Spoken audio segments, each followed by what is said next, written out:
Hello, this is Zamanzadeh from ZZNetworking.com. In order to see better, press this icon to view full screen. In this tutorial, we're going to pick up where we left off last time.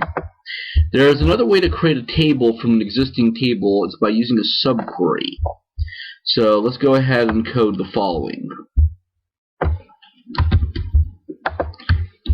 Now, we're saying create table VIP customers 2 as, and we select the customer number, customer name from the VIP customer table. We execute that and we get table created. Let's go ahead and describe the structure of this table after creating it. Say describe VIP customer 2, and we see that we have the customer number and customer name column from the VIP customer table, and it's being called VIP customer 2. We select everything from it, and sure enough it copied all the values from that table. You see we have 7 rows returned.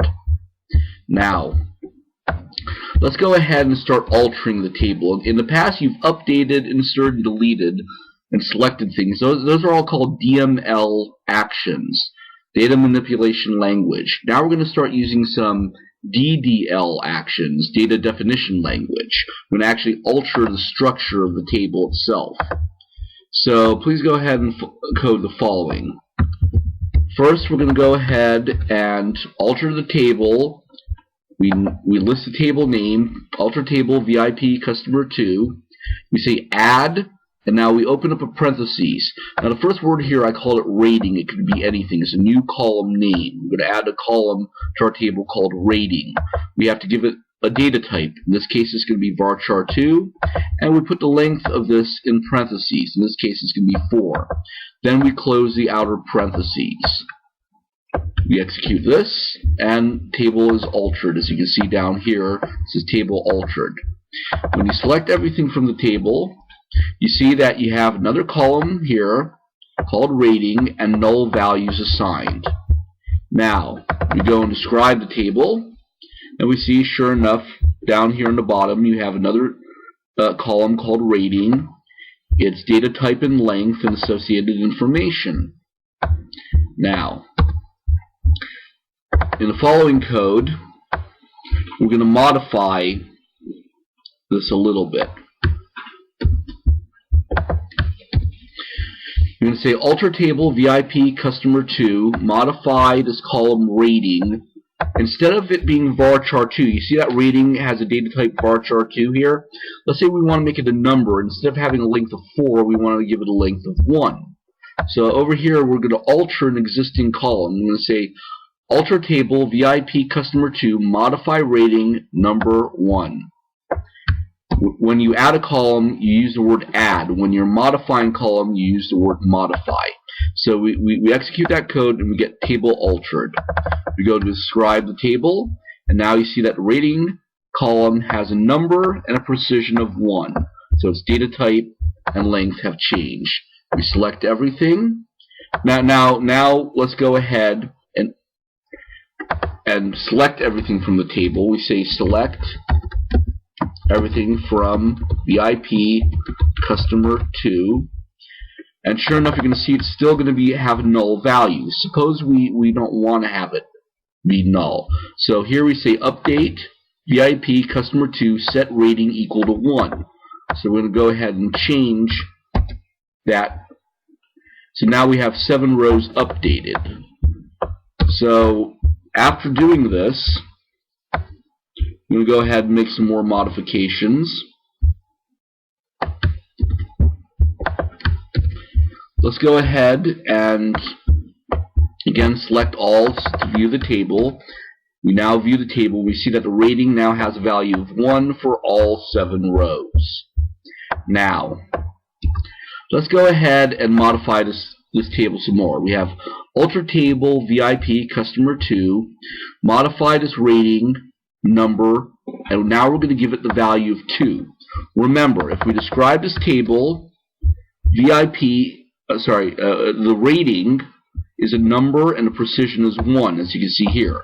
Now we're going to modify this column and make it the column rating have a number with a precision of 2. We go ahead and execute this. Table altered. We go back here and describe, and now we see that the precision has changed from 1 to 2. We select everything from the table, and you notice that the values haven't changed. It's still 1. We've just increased the precision from 1 to a precision of 2 for this column. Now we could add things like 11, 12, all the way up to 19. So, now let's go ahead and try something different. Let's go ahead and alter the table VIP customer 2, modify this rating column, and change it to a date data type. We execute this, and we get an error. It says column to be modified must be empty to change the data type. The problem is we have the value 1 for the values of that column. Now we're saying we want to change this to a date value. Since 1 is not an appropriate entry for a date column, as you can see, Oracle does not allow us to change this. We were able to change the length, because none of them were from a length of 1 to a length of 2, since that wouldn't have violated any of the values we already had in that column. But we cannot change it to a date column because we have to enter that in a different format. So, now let's go ahead and say alter table VIP customer 2, modify the column rating, and let's give a default of 7. We execute this. Table is altered. You select everything from the table, and you're going to notice that the number is still 1. That's because when we say default 7, it means from now on, unless we enter a value in, it's going to automatically give it the value of 7. So, I'm going to describe the table, and you're going to see here on the bottom where I'm highlighting, it now has a default of 7 for the rating column. To show you how this default works, we're going to go ahead and code the following. We're going to insert a column in here. I said insert into VIP customer 2. I opened the parentheses. I listed the customer number and customer name column. I did not mention the rating column at all.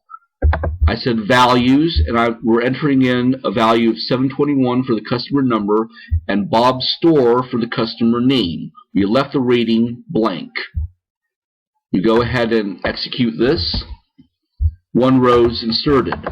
We go ahead and select all, and you'll notice that instead of giving us a null value for 721 Bob's Store here on the bottom, instead of giving us a null value, since we said default 7, it now gives us a default value of 7.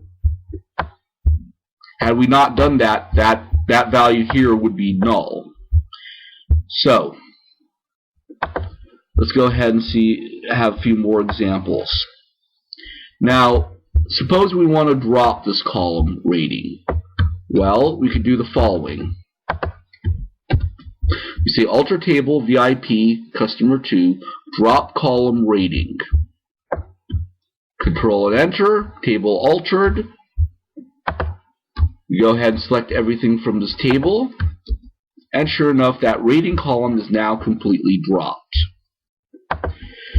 When Oracle drops a column from large table, this can slow down queries or other SQL commands for users. This is why Oracle allows you to mark a column for deletion at a future time.